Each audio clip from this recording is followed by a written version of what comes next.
என்னோட tuition related videos பார்க்குற எல்லாருக்கும் வணக்கம். இந்த சேனல்ல என்ன புதுசா ஃபாலோ பண்றவங்களுக்கு முதல்ல என்ன பத்தி ஒரு ஸ்மால் இன்ட்ரடக்ஷன் சொல்லிக்கிறேன். என்னோட பேர் சரண்யா. நான் ஒரு ஹோம் டியூட்டர். என்னோட டியூஷன் ஜர்னிய பத்தி நான் சில வீடியோஸ் போட்டுட்டு வந்துட்டுருந்தேன். அதுக்கு நீங்க குடுத்த ரெஸ்பான்ஸ் நான் இவ்ளோ இருக்கும்னு எதிர்பார்க்கவே இல்ல. நெறைய பேர் என்கிட்ட தொடர்ந்து கேட்டுட்டே இருக்கிற ஒரே ஒரு கொஸ்டின், "அக்கா நீங்க எவ்ளோ டியூஷன் ஃபீஸ் சார்ஜ் பண்றீங்க? எப்படி நீங்க டியூஷன் ஃபீஸ் டிசைட் பண்றீங்க? சிபிஎஸ்சிக்கு எவ்வளோ வாங்குறீங்க? ஸ்டேட் போர்டுக்கு எவ்வளோ வாங்குறீங்க?" இதெல்லாம் தான் எனக்கு கேள்வியா வந்துட்டுருக்கு. இந்த வீடியோல என்னோட ஃபீஸ் ஸ்ட்ரக்சர் மட்டும் இல்லாம, நான் எப்படி இந்த ஃபீஸை டிசைட் பண்றேன், என்னோட டியூஷன் ஜர்னி எப்படி இருக்கு, இப்போ நான் எவ்வளோ ஃபீஸ் ஏர்ன் பண்றேன் டோட்டலா, எல்லாத்தையும் நான் ஓப்பனா இதில ஷேர் பண்றேன். ஃபர்ஸ்ட்டு என்னை பத்தி சொல்லிடுறேன். நான் ஒரு இன்ஜினியரிங் கிராஜுவேட். ஆல்மோஸ்ட் 7 இயர்ஸ் நான் டிஜிட்டல் மார்க்கெட்டிங் ஃபீல்டில் ஒர்க் பண்ணியிருக்கேன். ஆனா எனக்கு டீச்சிங் புதுசு கிடையாது. 2011ல நான் காலேஜ் 3 இயர் படிக்கும்போதே என்னோட ஃபர்ஸ்ட் டியூஷன் எடுத்தேன். அப்போ நான் 3 இயர் படிச்சுட்டு இருந்தேன். ஸோ ஹையர் கிரேட் ஸ்டூடெண்ட்ஸ் இல்லாம சின்ன பசங்களுக்கு மட்டும் தான் எடுத்துட்டு இருந்தேன். 1 to 5th ஸ்டாண்டர்ட் வரைக்கும் எடுத்துட்டு இருந்தேன்.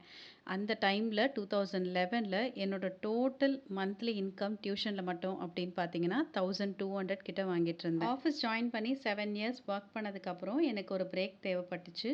2019க்கு அப்புறம் நான் ஒரு பிரேக் எடுத்துட்டு காம்படிட்டிவ் எக்ஸாம்ஸ்க்குலாம் ப்ரிப்பேர் பண்ண ஆரம்பிச்சேன். அப்போ தான் எனக்கு எல்லா சப்ஜெக்ட்டும் ரீலேர்ன் பண்ணுறதுக்கான ஆப்பர்ச்சுனிட்டி கிடைச்சது. 2022ல மறுபடியும் டியூஷன் எடுக்கணும்னு ஸ்டார்ட் பண்ணேன்.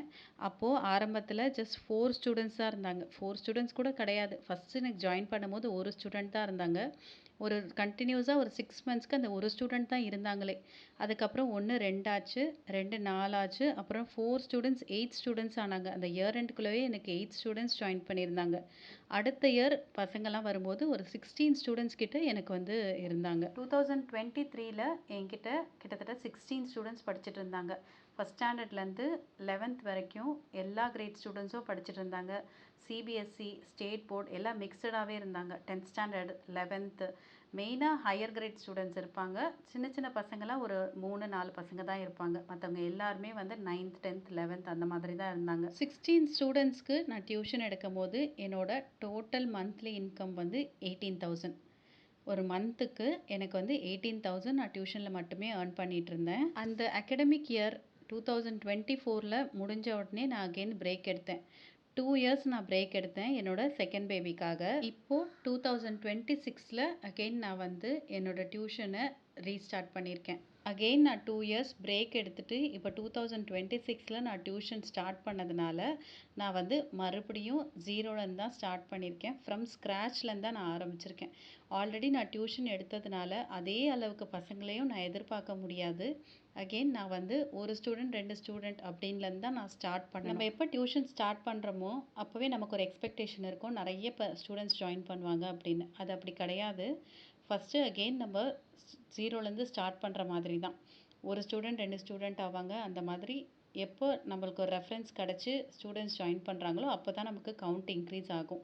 இந்த இயர் ஸ்டார்ட் பண்ணும்போது நான் எக்ஸ்பெக்ட் பண்ண மாதிரி டியூஷன் ஸ்டூடெண்ட்ஸ் ஜாயின் பண்ணலை. ஒரே ஒரு ஸ்டூடெண்ட் மட்டும்தான் ஜாயின் பண்ணியிருந்தாங்க.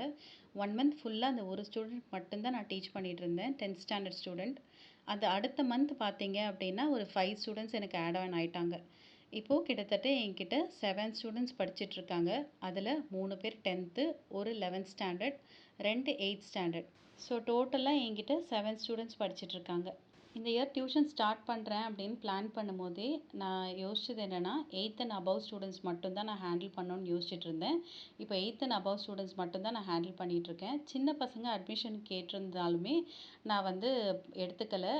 ஏன்னா என்னோட target 8th and above students மட்டும்தான். இதுக்கான ரீசன் எதுக்கு ஹையர் கிரேட் ஸ்டூடெண்ட்ஸ் மட்டும் எடுக்கிறேன் அப்படின்னா, எல்லா ஏஜ் ஸ்டூடெண்ட்ஸும் எல்லா ஸ்டாண்டர்ட் ஸ்டூடெண்ட்ஸுமே நான் ஒரே டைமில் எடுக்கும்போது கான்சன்ட்ரேட் பண்ண முடியாது.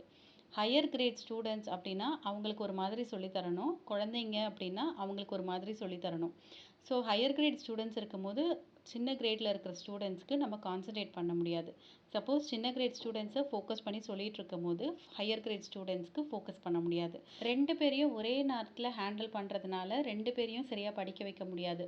ஸோ அதனால தான் நான் ஹையர் கிரேட் ஸ்டூடெண்ட்ஸ் மட்டும் அபவ் 8th மட்டும் தான் நான் இப்போ சூஸ் பண்ணி நான் டியூஷன் எடுத்துகிட்ருக்கேன். இப்போது நான் ஃபீஸ் பற்றி சொல்கிறேன். ஃபஸ்ட்டு என்னோட ஹையர் கிரேட் ஸ்டூடெண்ட்ஸ்க்கு 10th ஸ்டாண்டர்டுக்கு நான் வந்து செட் பண்ண டியூஷன் ஃபீ வந்து ஆல் சப்ஜெக்ட்ஸ்க்கு பெர் மந்த் 3000. ஒரு ஸ்டூடெண்ட்க்கு 3000 ஃபார் ஆல் சப்ஜெக்ட்ஸ். ஒரு நாளைக்கு 3 ஹவர்ஸ் கிட்ட டியூஷன் நடக்கும். எவ்ரி சண்டே டெஸ்ட் இருக்கும். எல்லா டேஸுமே டியூஷன் வச்சுருப்பேன் நான், சண்டே தவிர. மோஸ்ட்லி சண்டேஸ் வந்து டெஸ்ட்டாக இருக்கும், இல்லை எக்ஸாம் டைம் கிட்ட அப்படின்னா அந்த டைம் சண்டே வந்து கிளாஸஸாக இருக்கும். ஸோ இதுதான் நான் வந்து டார்கெட் பண்ணி 3000 பர் ஸ்டூடெண்ட்னு நான் வந்து ஃபிக்ஸ் பண்ணியிருந்தேன். இந்த 3000 பர் மந்த்துன்றது வந்து 10th ஸ்டாண்டர்ட் ஸ்டூடெண்ட்டுக்கு மட்டும்தான். 8th 9th படிக்கிறவங்களுக்கு அதை விட கம்மியாயிடும். இதுதான் நான் செட் பண்ண ஃபீ. ஆனால் வந்து எனக்கு பேரண்ட்ஸ் நெகோஷியேட் பண்ணி ஒவ்வொரு ஸ்டூடெண்ட் வந்து அட்மிஷன் என்கிட்ட வந்து சேர்க்கும்போது அதோட பாதி தான் எனக்கு கிடைக்கும். நெகோஷியேஷன் முடிஞ்சதுக்கப்புறம் வந்து என்னோடய ஃபீஸ் வந்து கம்ப்ளீட்டாக பாதியாக தான் இருக்கும். இப்போது என்னோடய டோட்டல் இன்கம் நான் சொல்கிறேன். என்னோடய டோட்டல் இன்கம் இந்த 7 ஸ்டூடெண்ட்ஸ்க்கு அப்படின்னு பார்த்தீங்களா, என்னோடய இன்கம் வந்து 7500 பர் மந்த் மட்டும்தான். இது வந்து என்னோடய எக்ஸ்பெக்டட் இன்கம் கிடையாது. நான் வந்து நான் ஜீரோலேருந்து தான் ஸ்டார்ட் பண்ணியிருக்கேன். ஸோ இதெல்லாம் நான் ஏன் சொல்கிறேன்னா, நிறைய பேருக்கு வந்து டியூஷன்னா அவங்களுக்கு நிறைய ஸ்டூடெண்ட்ஸ் இருப்பாங்க, நிறைய ஏர்ன் பண்ணுவாங்க அப்படின்லாம் தோணலாம். பட் ரியாலிட்டி என்னென்னா, ஸ்டார்டிங்கில் அது அப்படியே இருக்காது. எஸ்பெஷலி நம்ம மறுபடியும் ஜீரோலேருந்து ஸ்டார்ட் பண்ணும்போது அதே அளவு ஸ்டூடெண்ட்ஸை எக்ஸ்பெக்ட் பண்ண முடியாது. ஃபஸ்ட்லேருந்து ஆரம்பிக்கும்போது ஸ்டூடெண்ட்ஸ் கம்மியாக தான் சேருவாங்க. அப்புறம் கொஞ்சம் கொஞ்சமாக தான் டெவலப் ஆகும். அடுத்தது ஒவ்வொரு ஸ்டாண்டர்டுக்கு எப்படி ஒவ்வொரு டியூஷன் ஃபீஸ் செட் பண்ணுறது அப்படின்றது வந்து ஸ்டாண்டர்டை பொறுத்து தான். எந்த ஸ்டாண்டர்ட் படிக்கிறாங்க, நீங்கள் எந்த போர்டு எடுக்கிறீங்க, ஸ்டேட் போர்டா, சிபிஎஸ்சியா, ஐசிஎஸ்சி போர்டா, இல்லை அந்த மாதிரி எந்த போர்டு எடுக்கிறீங்க அப்படின்னு பார்த்துக்கோங்க. அதே மாதிரி என்ன லொக்கேஷனில் இருக்கீங்கன்னு பார்த்துக்கோங்க. உங்களோட ஏரியாவும் டிமாண்டும் பொறுத்து தான் நீங்கள் டியூஷன் ஃபீஸ் செட் பண்ண முடியும். நீங்கள் ரொம்ப ஹையாக கோட் பண்ணீங்க அப்படின்னா டியூஷன் ஸ்டூடெண்ட்ஸ் வந்து ஜாயின் பண்ண மாட்டாங்க. கம்மியாக இருக்கிற ஃபீஸில் தான் போய் சேருவாங்க. கொடுக்குற டீச்சிங் வந்து குவாலிட்டியாக கொடுக்குறோம், அதே மாதிரி ஸ்டூடெண்ட்ஸ்க்கு நல்ல ரிசல்ட் வருது அப்படின்னா கண்டிப்பாக உங்களை ஸ்டூடெண்ட்ஸ் வந்து தேடி வந்து ஜாயின் பண்ணுவாங்க. இன்னொன்று நீங்கள் பார்க்க வேண்டியது, ஆல் சப்ஜெக்ட்ஸ் எடுக்கிறீங்களா, இல்லை மெயின் சப்ஜெக்ட்ஸ் மட்டும் எடுக்க போகிறீங்களா, இல்லை ஒரே ஒரு சப்ஜெக்ட் மட்டும்தான் எடுக்க போகிறீங்களா, எத்தனை டேஸ் கிளாஸு, இண்டிவிஜுவல் அட்டென்ஷன், இதெல்லாம் நீங்கள் பார்த்துட்டு தான் நீங்கள் ஃபீஸை டிசைட் பண்ணணும். இதெல்லாம் கன்சிடர் பண்ணி தான் நீங்கள் வந்து ஃபீஸ் டிசைட் பண்ணணும் மெயினாக. என்னோடய கரண்ட் ஃபீஸ் ஸ்ட்ரக்சரை நிறைய பேர் வந்து இன்ஸ்டாகிராமில் கேட்டிருந்தீங்க. நான் உங்களுக்கெல்லாம் டிஎம் பண்ணி அனுப்பியிருக்கிறேன். ஒரே ஒரு பாயிண்ட் இம்பார்ட்டண்ட்டாக சொல்லணும் அப்படின்னா, நான் சொல்கிற ஃபீஸ் வந்து ஃபிக்ஸடும் கிடையாது, யூனிவர்சல் ப்ரைஸும் கிடையாது. இது என்னோடய எக்ஸ்பீரியன்ஸ் பேஸ் பண்ணி என்னோடய லொக்கேஷன், டிமாண்டு, ஸ்டாண்டர்ட் இதெல்லாம் பார்த்து தான் நான் இதை ஃபிக்ஸ் பண்ணேன். அதுக்குன்னு டியூஷன் ஸ்டார்ட் பண்ணும்போதே நம்ம வந்து ஸ்டார்டிங்லேயே 30,000 40,000 எக்ஸ்பெக்ட் பண்ண முடியாது. ஜீரோலேருந்து ஸ்டார்ட் பண்ணும்போது கம்மியாக தான் நமக்கு கிடைக்கும். குவாலிட்டி ஆஃப் டீச்சிங் இம்ப்ரூவ் பண்ணால் தான் ஸ்டூடெண்ட்ஸ் வந்து நமக்கு வந்து ஜாயின் பண்ணுவாங்க. டியூஷன் ரிலேட்டடாக ஏதாவது குவரிஸ் இருந்ததுன்னா இந்த வீடியோவில் நீங்கள் கமெண்ட் பண்ணுங்கள். என்னோட ரியல் எக்ஸ்பீரியன்ஸ் ஏதாவது இருந்துச்சு அப்படின்னா உங்களுக்கு நான் ஷேர் பண்ணுறேன்.